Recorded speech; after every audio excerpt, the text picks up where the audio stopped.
Those days when I'm tired or worn out or just basically sick of the grind. What do I do on those days? I go anyways. I get it done, even if I'm just going through the motions. I go through the motions. I don't really want to work out. I work out. I really don't want to hammer on a project. I hammer on the project. Don't really want to get up and get out of bed. I get up and get out of bed.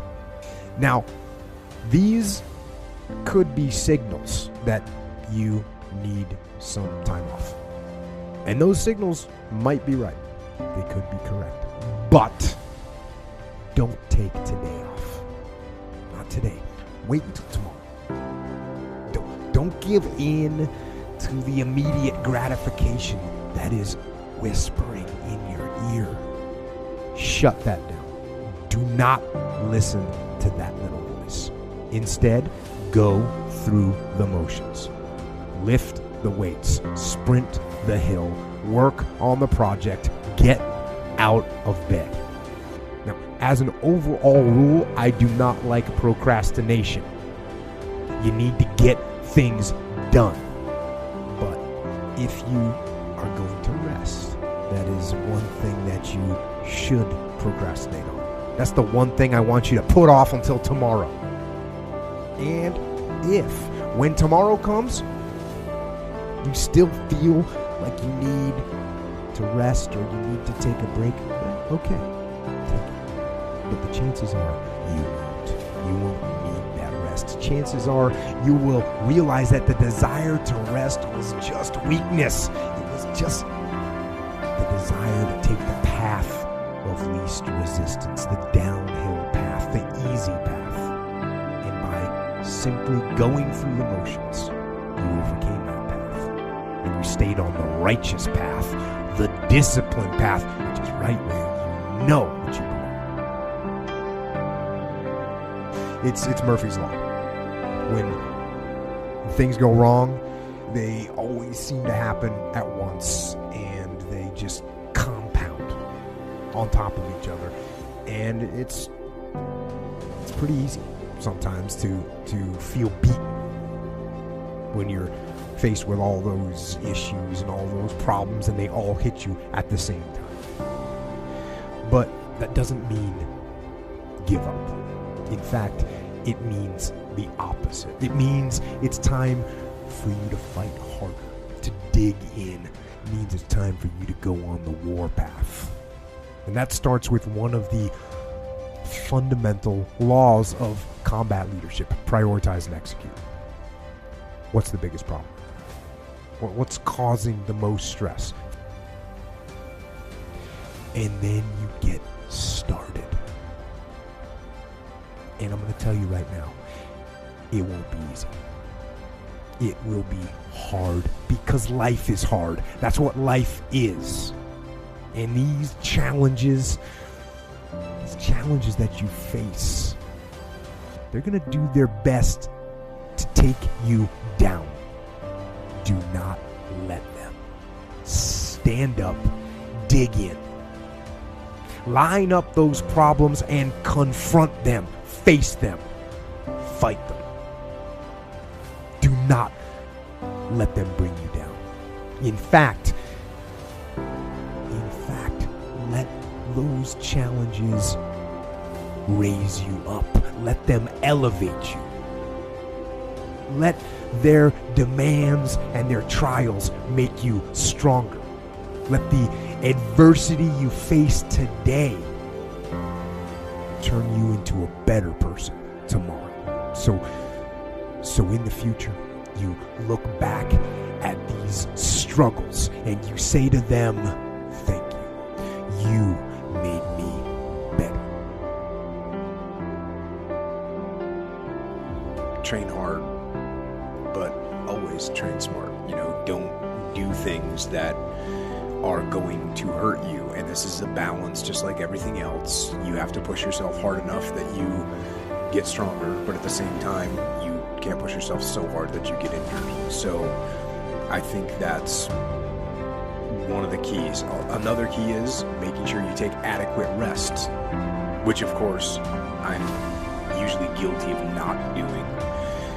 That being said, when you see me training every day, I'm not going 110% every day. There are some days where I roll into the gym and I say, yeah, okay, this is not a day to push myself. I'm injury prone today, and so I will taper my workout. You gotta listen to what your body's saying.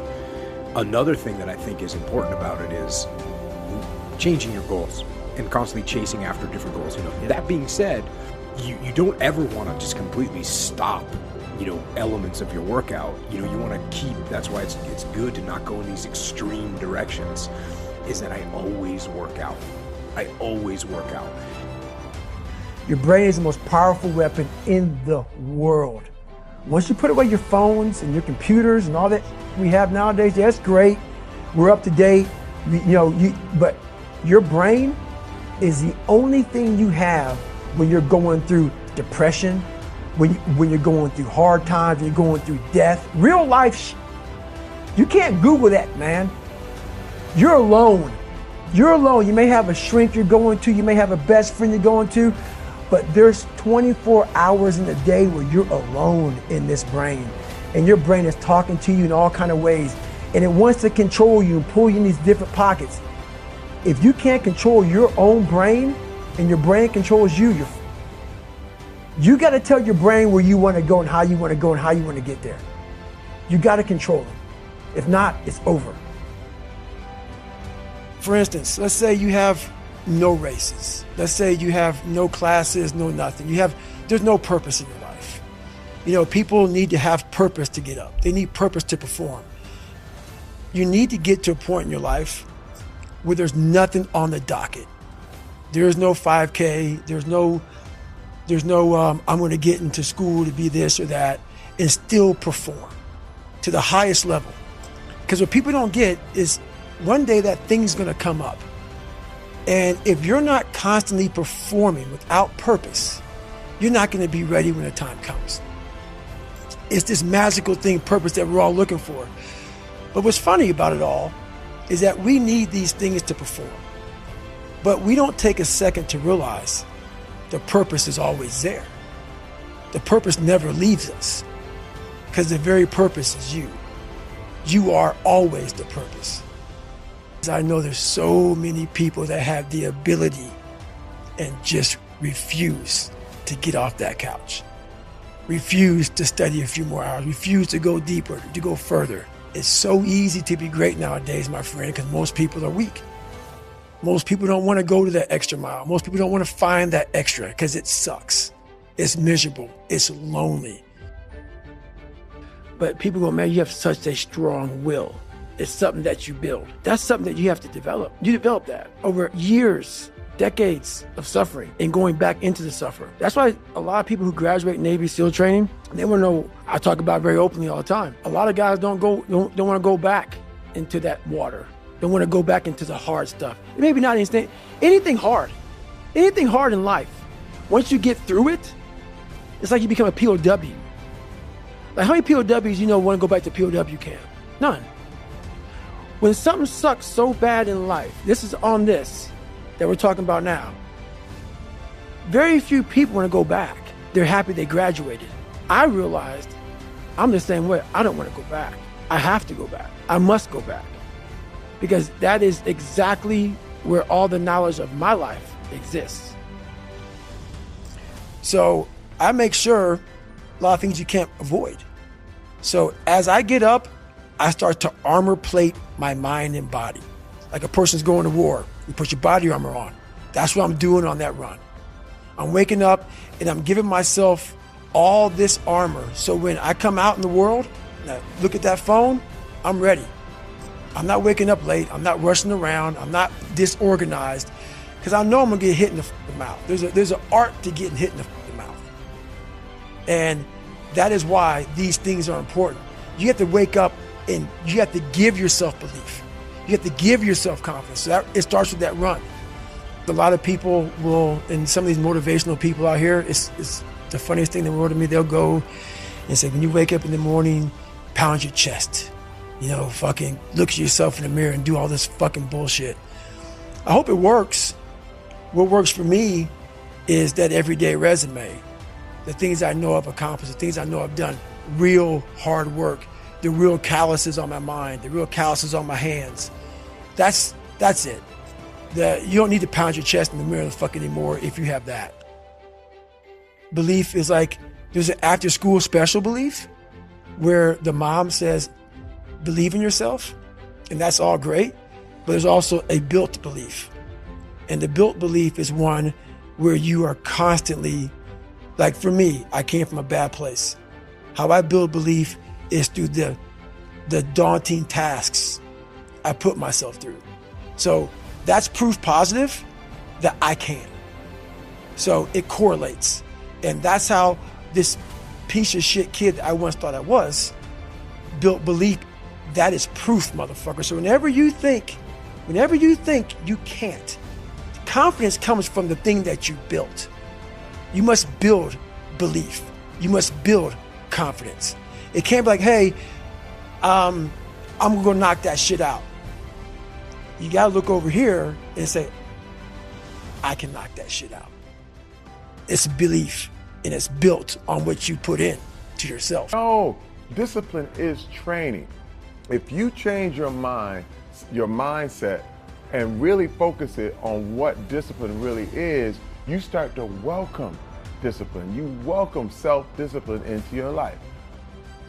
Let me start with the number one key to self-discipline. Remove temptation. You must remove temptation if you are going to have self-discipline. And it's really, really subtle.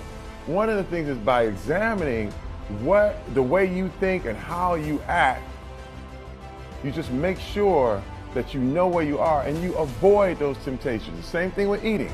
If you know you have a problem with donuts, do not go to the donuts shop to get your coffee. You know what I mean? Go to a place that doesn't have donuts or something that you know is your vice, that you know you shouldn't do. Another thing, you can be proactive when I say avoiding temptation. If you want to really consistently make the gym a part of your life, set your clothes out for the gym the night before, and it will remove the temptation to not go to the gym. When you wake up, all of a sudden you have your clothes there and you just hop in them. Instead of looking all over the house, I can't find my shirt, I can't find my socks, I don't know what's going on. You'll have your clothes there and there will be no excuse for you not to go. Avoiding temptation is a way of life. By doing one thing differently, you can avoid all kinds of temptation, and it is the key to your self-discipline. Number 2 is to eat regularly and healthily. You know, in therapy, there was a phrase that we used to use all the time called HALT, H-A-L-T. And that means when you are hungry, angry, lonely, or tired, you have to be really, really conscious of what's happening. It's called HALT. Anytime you're hungry, angry, lonely, tired, HALT. Look at what you're doing. Examine it. If you're hungry, get something to eat. If you're angry, calm down. Think about where you are. Get yourself in a good mood. If you are lonely, call a friend. Call someone you know. Talk about these things. Talk about your emotion. Talk about how you're feeling. And if you are tired, get some rest, because that is when you're weakest. All of those 4 states of being is when you are at your weakest spot. And it's very, very, very hard to keep self-discipline when you're weak. It is. You know what I mean? You are a fallible human being. So you have to know HALT, and you will find the key to self-discipline. Number 3 is don't wait for it to feel right. Okay, your brain is made up of different areas, all right? The basal ganglia in your brain is responsible for the habit patterns. It's why you drive, it's how whatever you do during the day that's a force of habit, the basal ganglia is responsible for this. It gets you up at 4 in the morning, if you wake up at 4 in the morning every day, it's the same thing that gets you up. It is your habit making part of your brain. But there's another part of your brain, that's the prefrontal cortex. Now, the prefrontal cortex makes decisions. It is a decision-making device in your brain. Now, the thing you have to understand, though, is that when you make a decision that goes against your basal ganglia, it's not going to feel correct. It feels weird. Everything feels off. It's the habit of writing with your right hand and then taking a pen and putting it in your left feels very, very strange because you have the habit. Your basal ganglia is working on the habit and has always worked on the habit of you writing with your right hand. But if you switch it to your left, it's awkward, it's off, even if it's the right thing to do. That's what you have to know. If it's the right thing to do, it's not going to feel right when you made a prefrontal cortex decision. So don't worry about it not feeling right. It's not going to feel right. You're going to feel a little off. I'm trying to tell you, it doesn't feel right, but you are doing right. Don't go by how it feels, go by what it does. Number 4 is to schedule breaks, rewards, and treats for yourself. You know what? I love a cheat day. When it's time, I'm eating healthy and you do your thing, but you can't eat clean all the time. You start to feel deprived. You start to feel wore out. You start to feel horrible. And life is good. You know what I mean? Things are meant to be enjoyed. Everything in moderation. And when you've done good on whatever you are developing your self-discipline about, sometimes it's time to let it go. Sometimes you relax. Sometimes you have a piece of cake. There's a lot of rewards that don't necessarily constitute, eating or drinking. Sometimes it's about, today I want to go see that movie I always wanted to see. I'm going to read that book I always wanted to read. In fact, I'm going to take the day off and I'm going to rest and relax because I've been doing really, really well. And you give yourself these rewards and treats and acknowledge your success. Acknowledge what you're doing and how you're doing it. Everybody needs compliments. Everybody needs a reward. So please, please schedule those rewards. When you've done well, that's what you have to do. Keep your reward system going and treat yourself to some good things. The last key of the 5 keys to gaining self-discipline is to forgive yourself and move forward. Yes, forgive yourself. You're going to mess up. You're going to see something that you didn't mean to see. You're going to eat something you didn't mean to eat. You're going to overdo it. You're going to binge. You're going to mess up. You're going to fail. You are. Remember what that feels like. Remember, because failure really is only temporary if you don't take it as a loss. If you take it as a learning opportunity, it's only temporary. But it can only be permanent if you say you lose and you give up. That's the only way things can be permanent. Forgive yourself and move on. Move on. Practice forgetting any of the junk that you did, the mistake you did. Let me tell you, the thing about self-discipline is that it is necessary for everything you do in your life. You have to be self-disciplined. If discipline comes from somewhere else, it's very, very hard to remain consistent because you tend to resist.